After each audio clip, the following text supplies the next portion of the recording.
Hi, everybody, and welcome to the webinar today. I'm John Taylor. I am a certified sex addiction therapist. I practice just outside of Salt Lake City, Utah. And this is the Rockin' Relationships webinar. So we talk in this webinar about skills that you get from your individual recovery, whether you are struggling with addiction or whether you're working on healing from the betrayal of having a loved one who is addicted. So we talk about the things that you get from your individual recovery that turn out to be really, really great relationship skills. And today our topic was actually suggested by one of our regular participants. They asked the question, and I summarized this a little bit, how do I develop the ability to be able to show up vulnerably and at the same time showing up vulnerably without emotionally unzipping and overwhelming other people? Which I think is a great question, because I'll often say to my clients, if you enter 12 steps or a support group in response to addiction or finding out that your loved one is addicted, you're disadvantaged a little bit because you're given this view of the larger world that's just not true.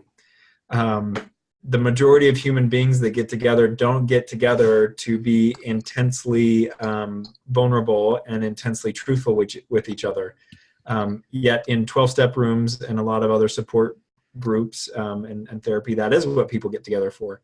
So for a lot of folks who have both struggled with addiction or who are now coping with betrayal, they've been isolated before and they may be a bit out of practice over how people interact together. So I'll often see with my clients who have maybe spent a lot of time in the rooms, inevitably we have a session one day where they say, I think that I'm too much for my coworkers, because when they ask me how my weekend went, I go into detail about every emotion that I was feeling and, this current crisis that I'm experiencing. And I eventually notice that they have this look on their face like, I wanted the good and that's all.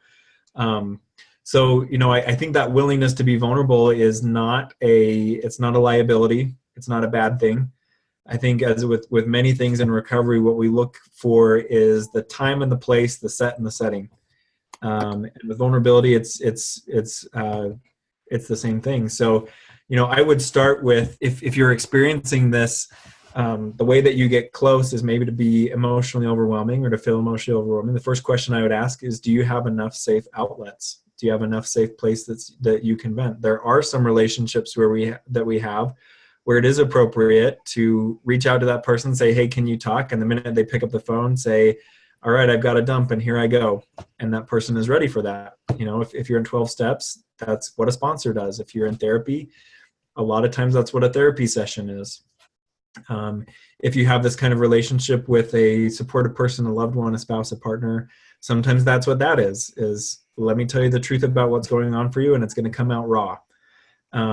So if you find yourself doing that with strangers or with people that you don't feel like are quite in that place where they're ready to unzip that much emotionally with you, you might want to ask, am I getting enough of this in other places?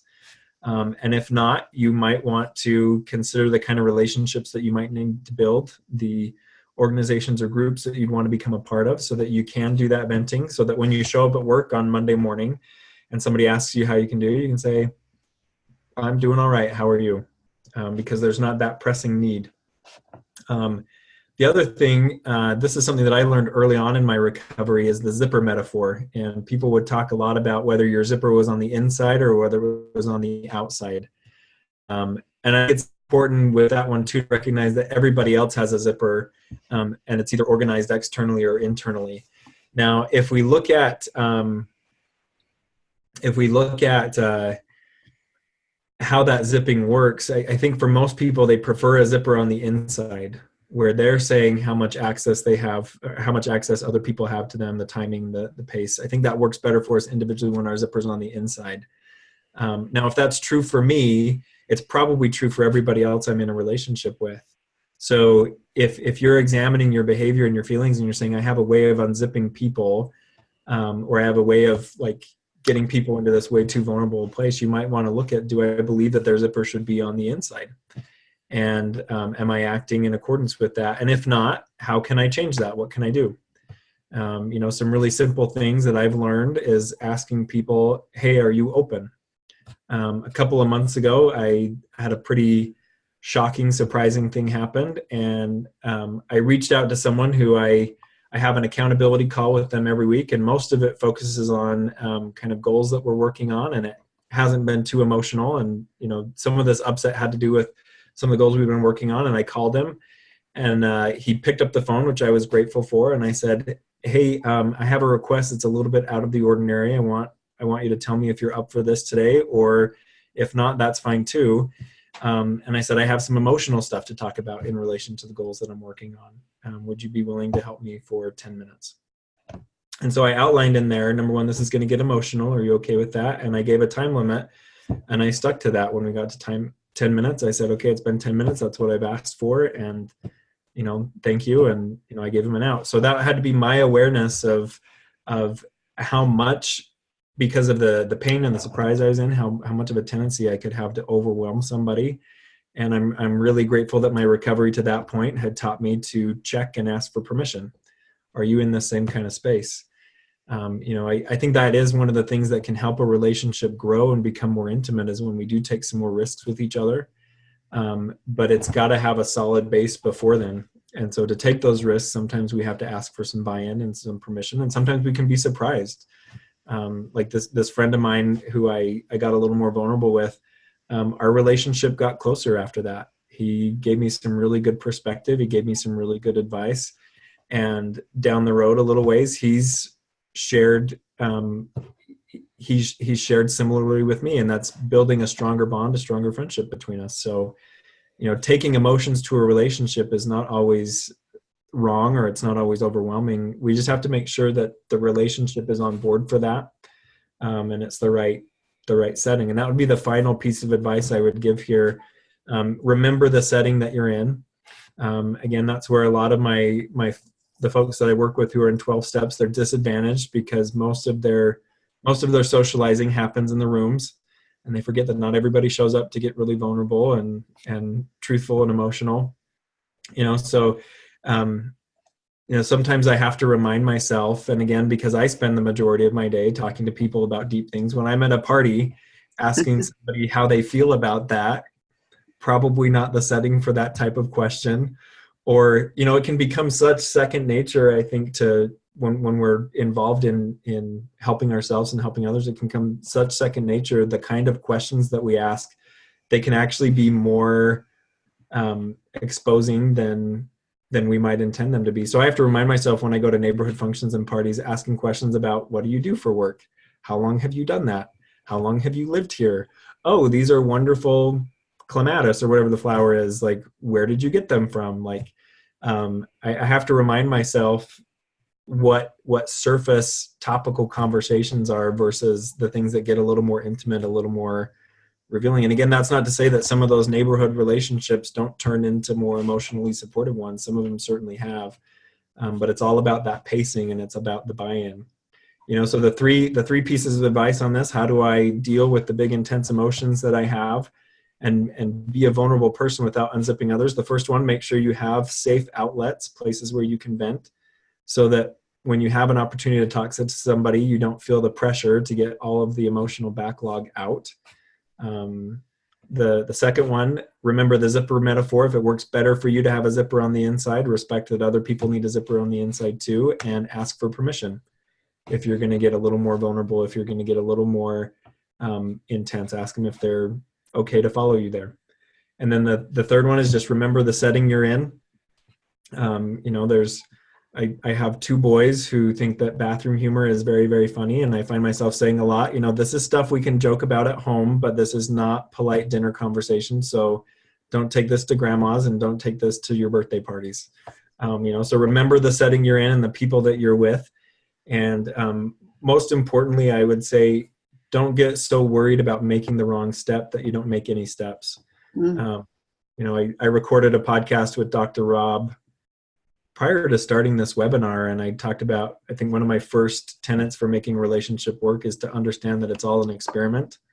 And so, if you put a risk out there, you put vulnerability out there, and it doesn't get you the result you want, or you get a result that's confusing, that's data for you to look at. That's data maybe for you to dive in with that person and to adjust.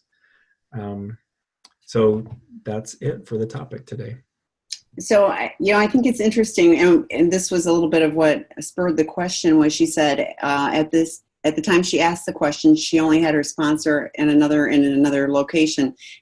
And trying to find them has been hard. And I was thinking about, like, especially people in early recovery, there may not be safe people, or feel like you haven't figured out who's all safe and who you can do that with. And even if you have a sponsor, it may be a newer relationship. And so how do you find something, particularly when you're like, you kind of mentioned it too, that I'm going to explode if I don't say something. So, do you have any suggestions for, if I don't have a therapist on speed dial, and I, what can I do with that in between, so that I can relieve some of the pressure without, blowing everybody else out of the water? I found it immensely relieving early on in my recovery. I didn't have time to participate in all the meetings I needed to, but I had a lot of commute time, and I would call into phone meetings and I would listen. I wasn't in a place where I could talk, but I could listen. And even just hearing other people go there, it's almost like I would have these mental conversations with them, and it felt relieving to just hear it. I have a lot of clients who will use like AA or Al-Anon speaker meetings, which you can get in podcasts and apps, and those are helpful. Anymore now with platforms like this, there's a lot of places available to meet and make connections, but that's a very legitimate concern and a very legitimate struggle for a lot of people out there who struggle with addiction. The community that they need to support them is not ready-made around them.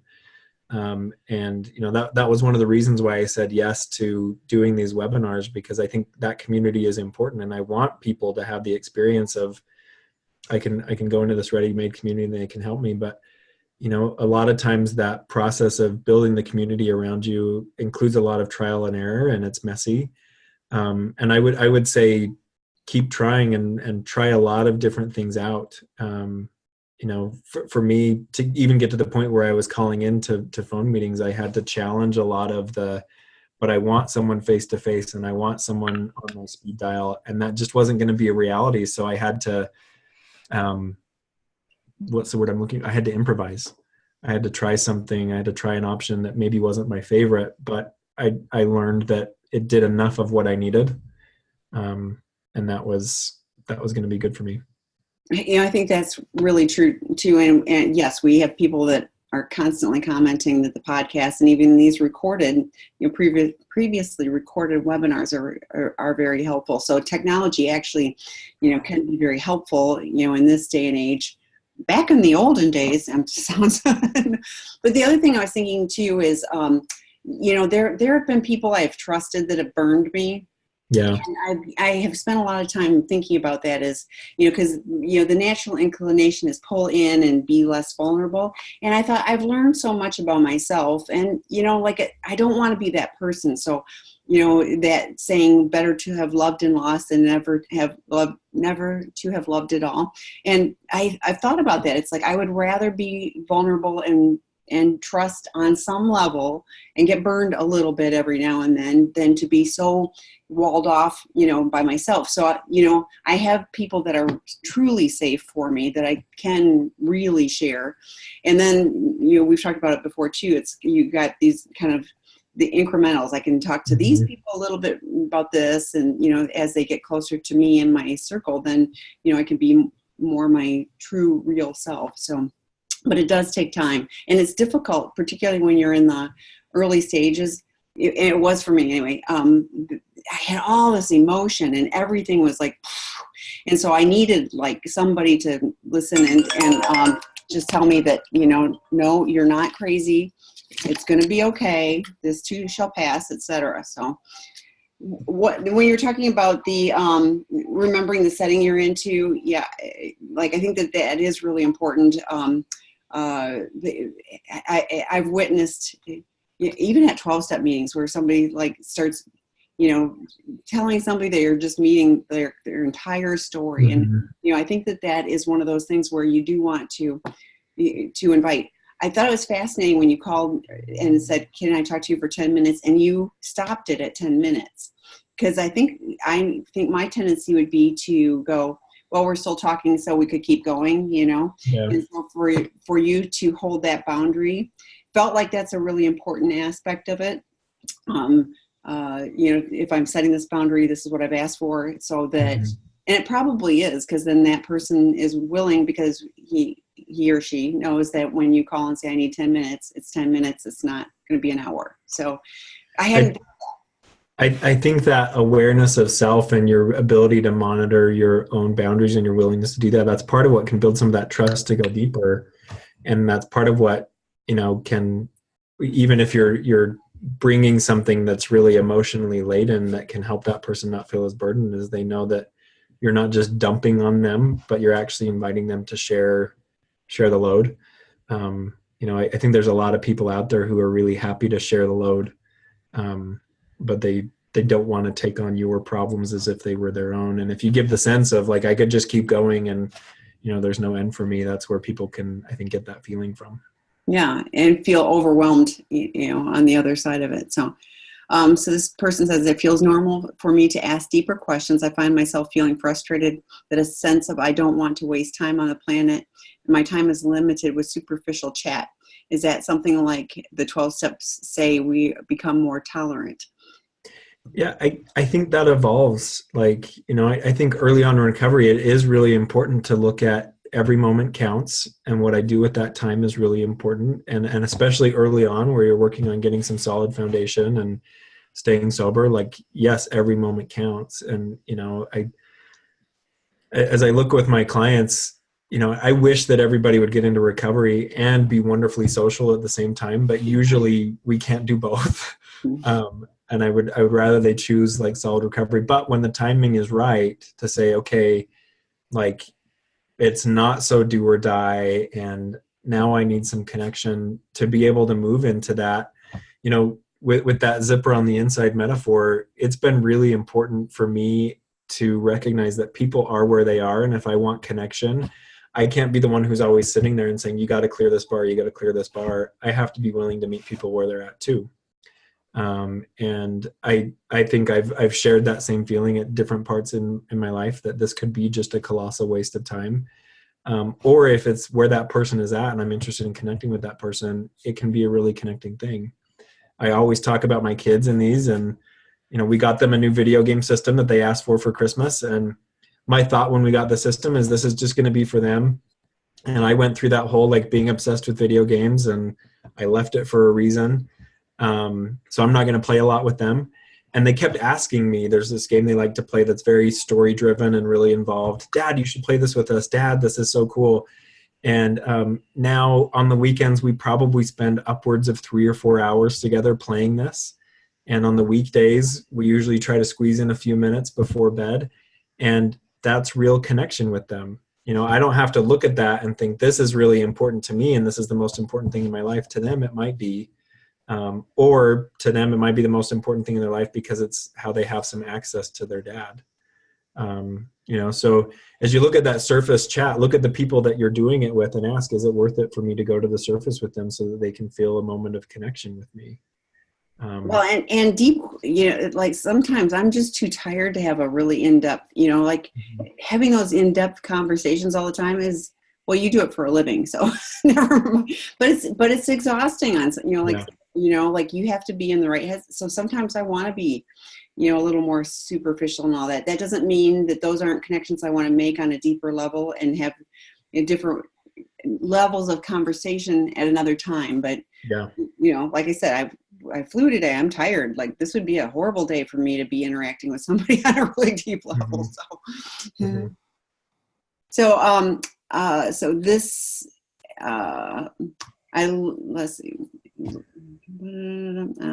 I don't feel I need it as much. They have ACA, and that is good. So that's adult children of alcoholics, which while it's technically for alcoholics, a lot of adult children of any addicts find a good connection there. So that's been. Or from dysfunctional families. It's adult children of alcoholics, and they on the book it says and dysfunctional families, which includes everybody. Yeah, I was going to say, is there anybody who's not caught in that net? So, right. But says, I've been working on EMDR now for those of you that don't know, that's a form of trauma therapy, with the negative belief that I can't trust anyone or I can't trust myself to connect with safe people. After being burned in early recovery, thankfully have been a very grounded and steadfast sponsor, which is amazing. Those are hard to find, who held space for me and gave me hope to keep going. I found that timeshares and ACA have helped me, and that's great. So, this brings up for me a shift in paradigm that I usually encourage the people that I work with to have at some point, and I understand how this usually hits them when I first say it. This is attributed to Albert Einstein, although I don't know if he's the one who said it, but he said something like, I've come to realize that the universe is basically a friendly place.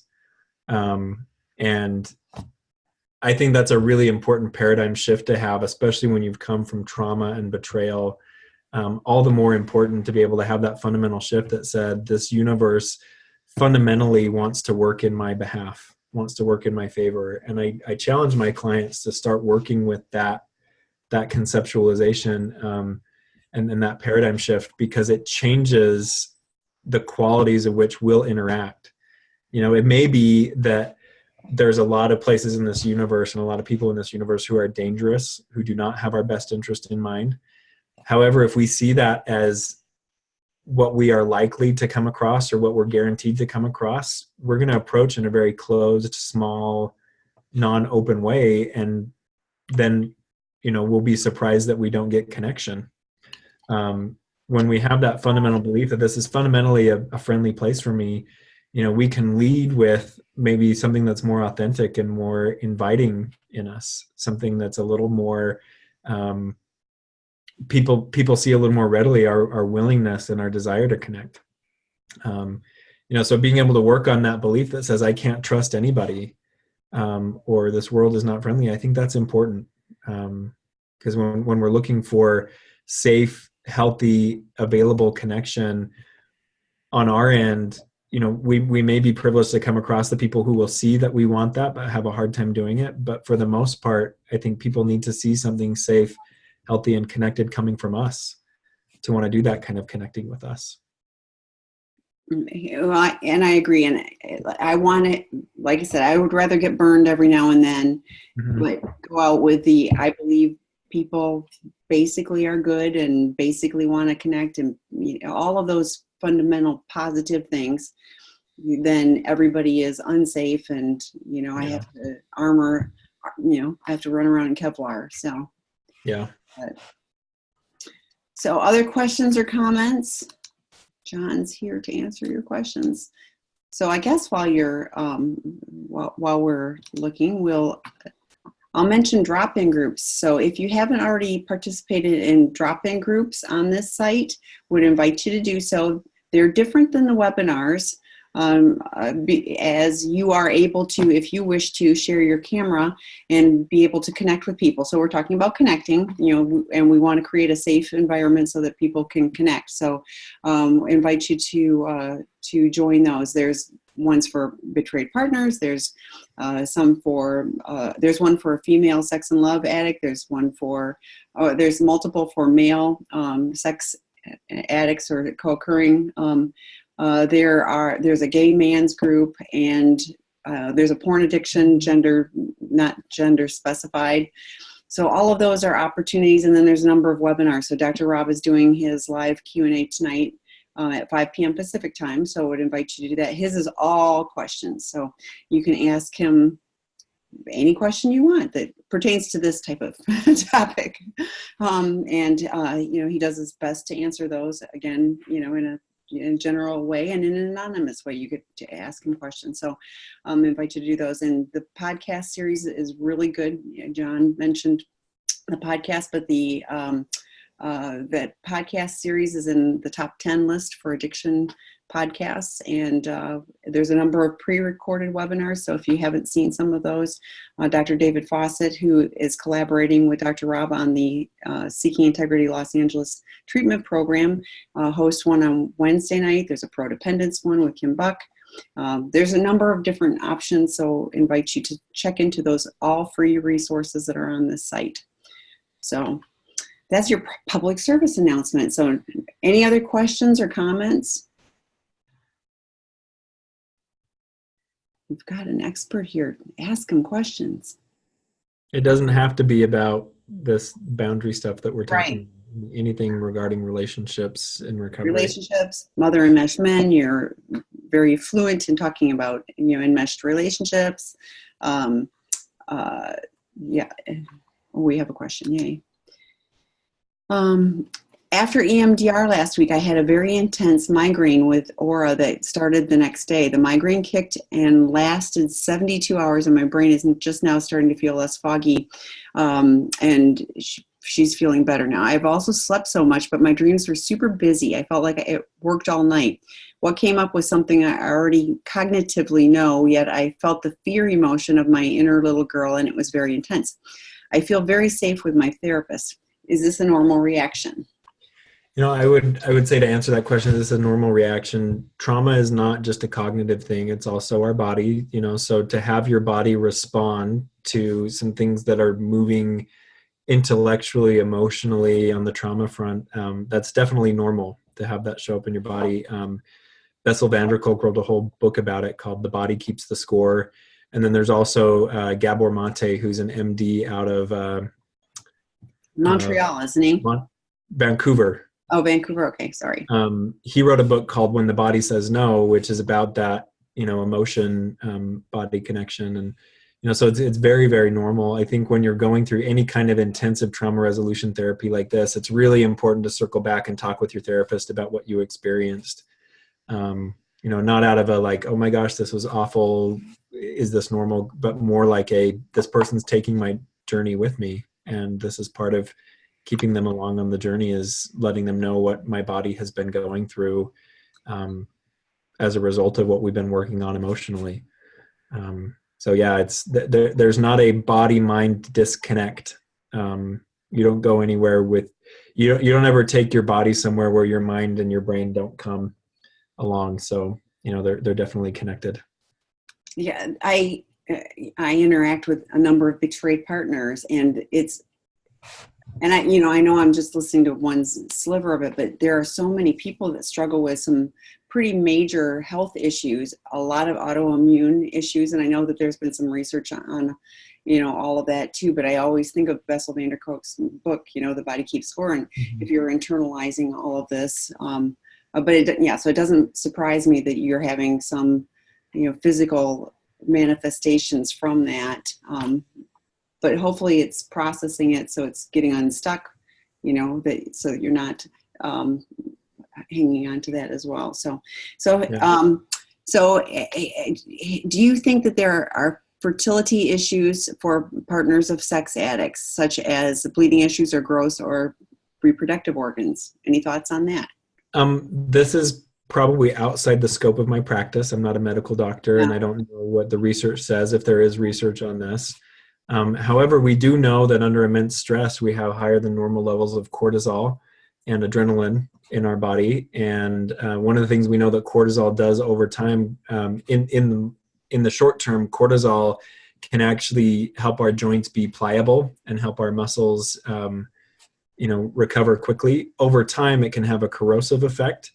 And so, you may want to research a little further stress and reproductive issues and how those are linked.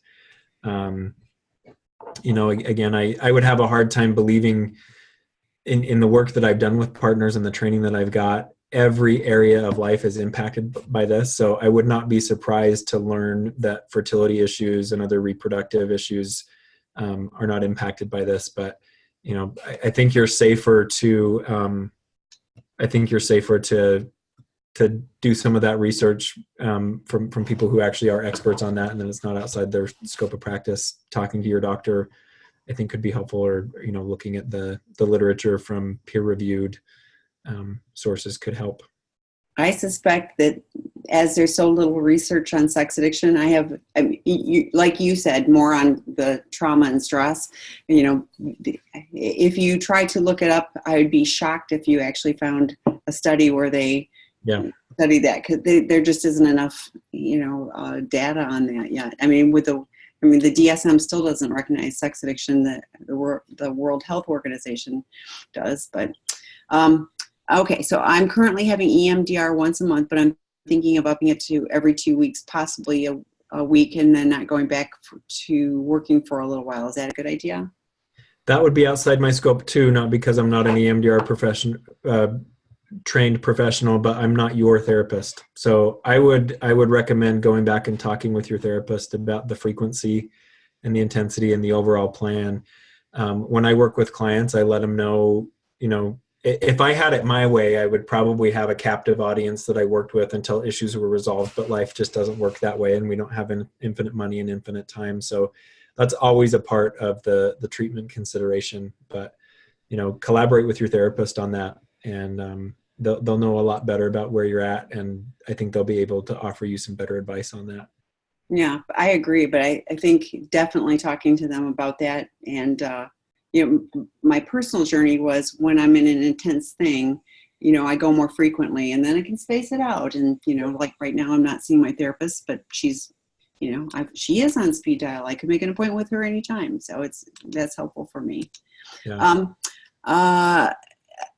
Regarding sponsors in the 12-step program, is it common practice for partners of addicts to have a sponsor and participate in a 12-step program?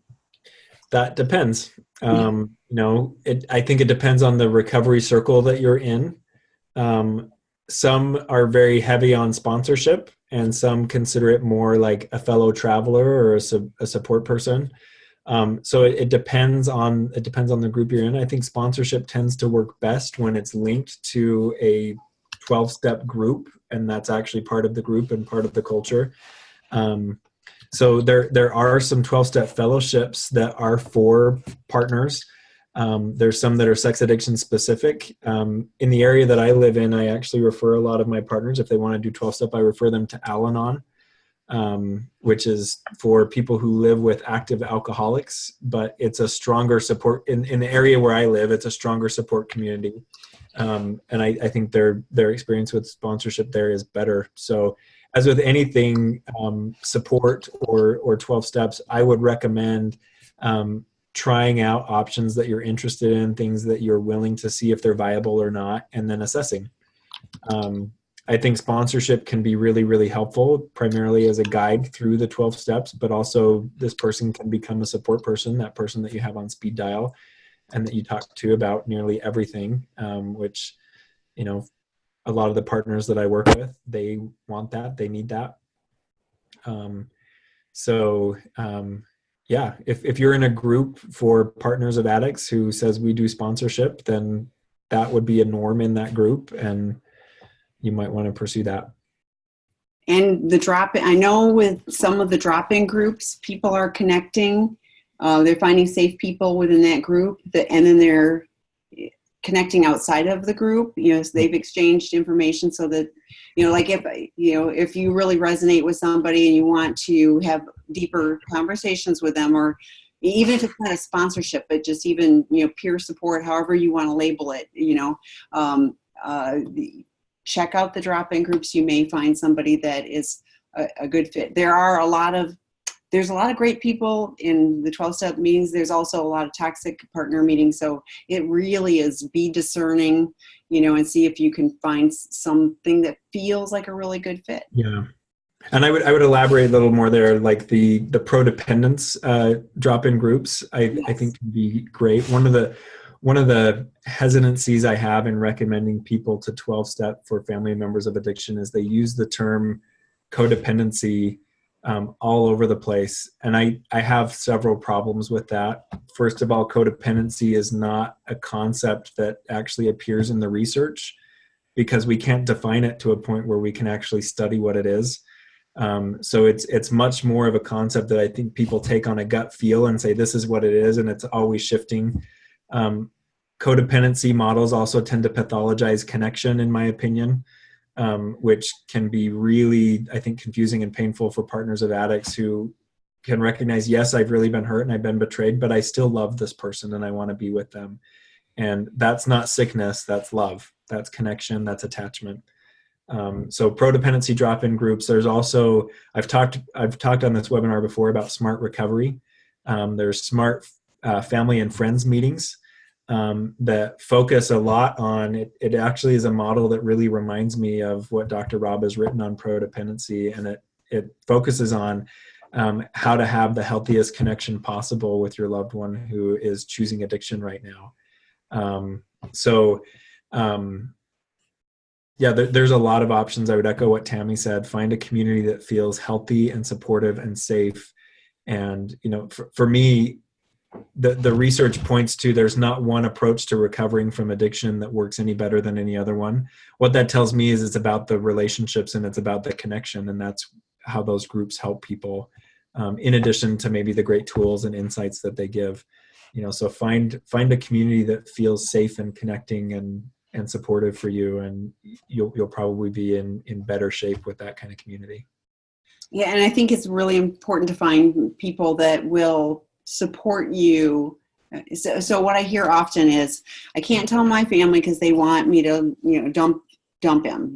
I can't.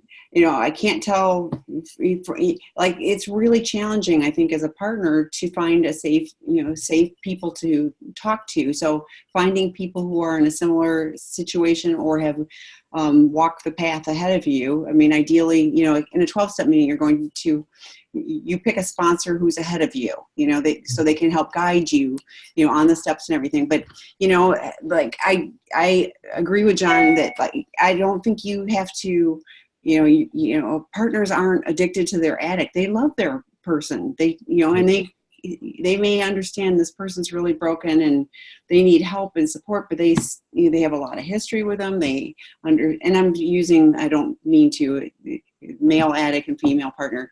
We understand it doesn't really matter. I'm just using that for the moment, but so supporting those. How can we support you? How can we help you do things that will keep you safe? Because sometimes there are unsafe situations. So how do we do that, emotionally or physically, and support your loved one in getting help that they need? And that is a better than you're part of the problem. Let's talk about your family of origin and what was your family like, what was your father like, and you're enabling it. I'm like, all of those things that we partners feeling like how am I supposed to get help? Yeah. And, in this traumatic and chaotic situation, and it's like a double whammy. That's what it feels like to me. So, somebody asked, can you define pathologize in the context that you just used it? Yeah. So I'd said many codependency models, in my opinion, pathologize connection. So what pathologize means is we look at it as something that's wrong or sick in the system. So, take that example of, someone who's married to a sex addict who has betrayed them multiple times. Like this could be the spouse of just about any addict that I work with, who has betrayed them multiple times. And, let's say this person goes into a therapist or a 12-step meeting or a well-intentioned support group, and they say, this is what's happened. This is the 6th time I've been betrayed. And that person looks at them and says, why haven't you left? The connotation there is there's something wrong with you if you haven't. This is the clear answer. This is the right answer. And the truth is it's not a clear answer, and there's not a right answer for that situation. There's a lot of reasons why that person has stuck around. I firmly believe this because I work with these people on a very intimate basis. Even someone who's betrayed their spouse 6 times, for the most part, I'd say in the majority of those situations, it's a really good person who's done that. And I think spouses and partners who live that intimately with someone, they can see that and they can feel that. And so it's not as easy as saying, this is a deal breaker for me, I'm done. And so the pathologize part would be saying you're sick or wrong for wanting to stay, or you're sick or wrong for doing what you're doing. Even when we look at, classically what we would call like enabling behavior. Again, some of that, like, let's say that your partner's an alcoholic and you make sure that they get out of bed and get to work and have been showered, and you get so much coffee in them that they can be present. We could look at that and we could say that's enabling. You're helping your person in their sickness. Or we could look at that and say, this is the primary wage earner in your home and your survival is connected with this person being able to get to work. Of course you would do everything in your power to make sure that they can do that. that's part of attachment, that's part of connection, and there's nothing inherently sick about that. If we look at if you're doing that at the cost of your own self-worth, or you're doing that at the cost of, like, you can't attend to your children or other responsibilities, and you want to change it because your life is not working because of that, that's a separate issue. We don't address that kind of stuff just because there's some rule book somewhere that says here's what's healthy in relationships and here's what's not. We address it because when you're in distress and something's not working for you anymore, then you need to change it. So that's what pathologize would mean in that context. The desire to be close to somebody and support somebody and love somebody, regardless of their behavior, is not pathological. It's not sick, it's not wrong. It's based in attachment, and it's based in connection, which we all need. Yeah, and you in particular, but we both have heard stories of relationships that you absolutely would not expect to be able to survive what they do, and they do, and they come out on the other side of it. So it is completely impossible to have that happen, but it's not for everybody. So we're not saying you have to, but I think it's really difficult too when your loved ones, so they're saying you should leave him, but when they get mad at you for not leaving, so like, not only are they not supportive, they're adding that extra layer to it too. So I mean, it really ends up leaving a lot of partners with, I think, feeling extra isolated and alone. Mm-hmm. Okay, so let's see. Can you talk about detaching emotionally from the addict who is actively working on breaking down my safety boundaries? He is telling me he is tired of living like a Puritan and tells me he is going to start going to websites he used to go to while he treated me even worse than he does now. This person cannot afford to, so is in the, I have to stay in the relationship. Yeah. First of all, I'm so sorry. That I think that's extremely painful to be stuck like that and to not have another option. I think emotional detachment very often follows physical detachment. And so, physical detachment in the extreme would be leaving. Something else to look at is, do you have to share a bedroom with this person? Do you have to share a bank account with this person? It might be a little more tenable to emotionally detach when you're living a life that's more in parallel and not intersecting. So, that may look like, we're kind of on our own for meals now. I don't cook for you anymore. And that's, not out of hatred or out of punishment. That may be out of some of that self-preservation to do anything that's relationally oriented towards you, where you continue to abuse me, or continue to violate things that I've asked you to do that help me to stay safe. I have to take myself out of relationship with you.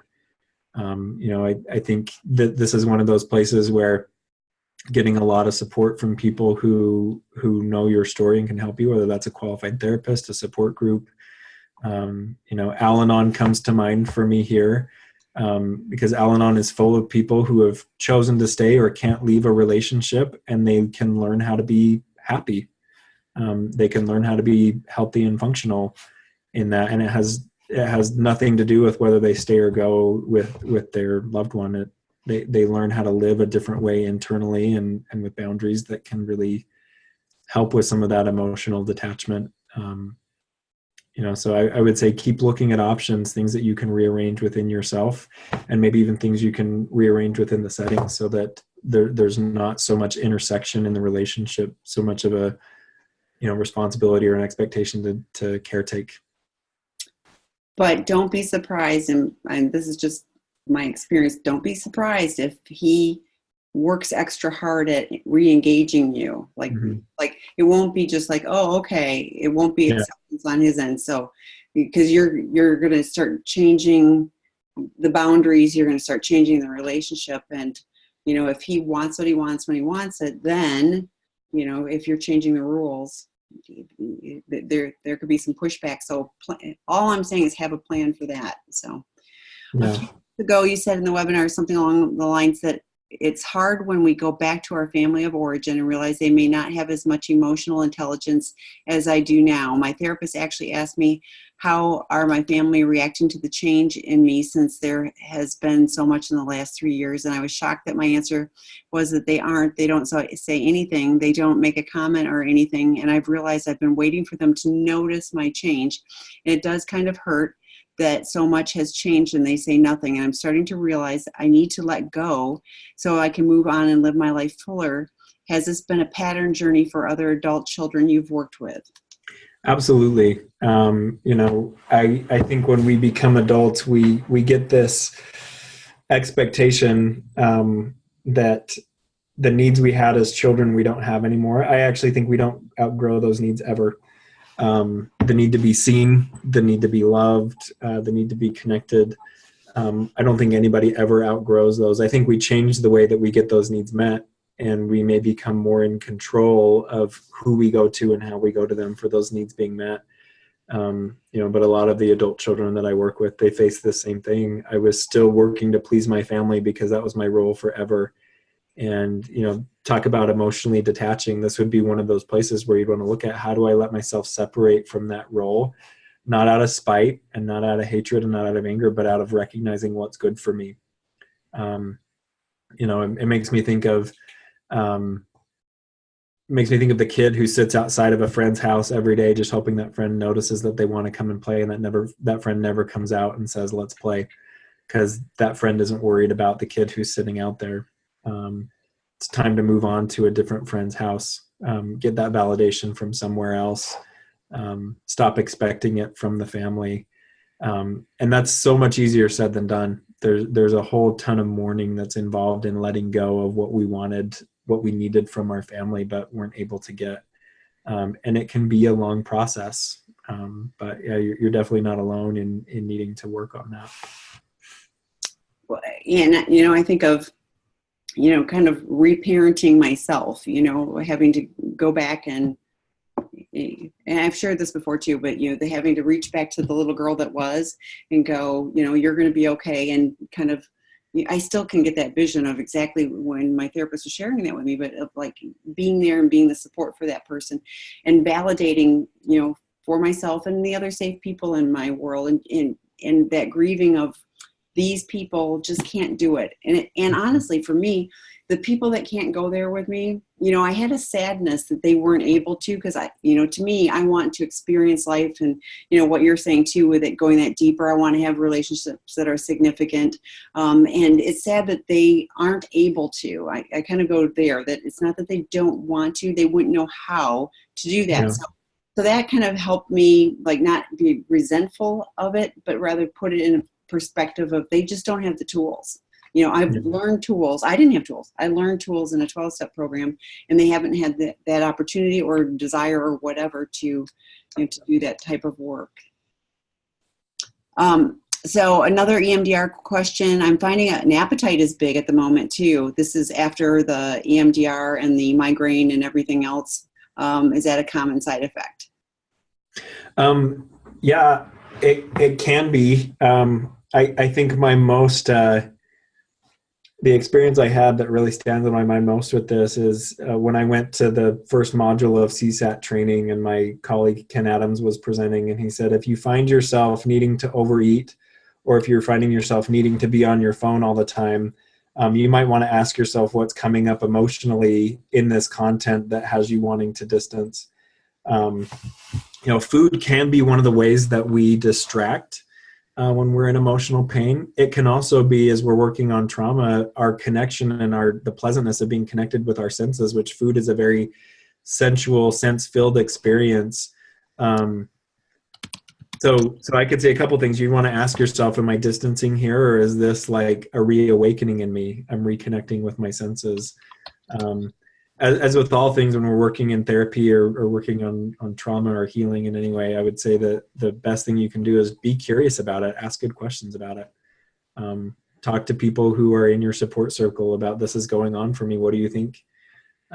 Let yourself explore that so that you don't rush to a judgment about what this is or what it isn't or what it should be, and just more looking at it as, wow, this is interesting. I wonder what that means. Yeah, I think it's all gathering data. I mean, you've got lots of different pieces of it. So you're talking to your EMDR specialist about that it'll be interesting to find out. So Yeah. other questions or comments? Mm-hmm. Saying yes, it feels like grief. Yes, I think it may be comfort. It actually feels like I'm giving myself love. Maybe it's because my grandparents showed me love by spoiling me with food and love it making it for me. Mm. Totally love. Yeah, I can see that connection. I think that's why we talk about comfort food. Every culture has them, and I think there is a lot that's connected with family and love and food, and that's not necessarily a bad thing. Um, Again, just be curious about it. Don't rush to judgment about it. Notice it. Well, I always think too, it's like, if there's that empty space inside you, it feels like food helps fill it, at least on a temporary basis as well, too. Yeah. I always notice too, when I'm super stressed, it's like I'm craving chocolate like crazy. So it's more data. I go, okay, what's going on? So it doesn't mean I don't go get some chocolate, but Right. you can do both. I think there's a really big difference between rushing to it because we don't know what's going on and we just find ourselves there and saying, yeah, I'm upset and I'm going to have some chocolate because that always helps. It does. And there's medical research on that too, which I really Absolutely. appreciate. Yeah. Absolutely. Yeah, it's just that it feels like a lovely hug that I didn't get. So yeah, enjoy the hug. Any other comments or questions? So next week I won't be here. I'm taking, my husband's got a little procedure, so Scott will be joining you All right. on the webinar. So John will be here and Scott will be doing my side of it. So I know I'm not responsible for his happiness, but he doesn't talk to me. But his energy goes into punishing, and he makes up stuff in his head that makes whatever he's upset about worse in his mind. So this is the person that can't leave the situation. So it is really challenging. So yeah. But somebody in active addiction, yeah, I was on the phone a little bit ago with somebody that was calling, and I was like I could totally tell that they were in active addiction. Like they were so disconnected and not, it's it's challenging to be in the body of that, but it's also really challenging to live with that. So Absolutely.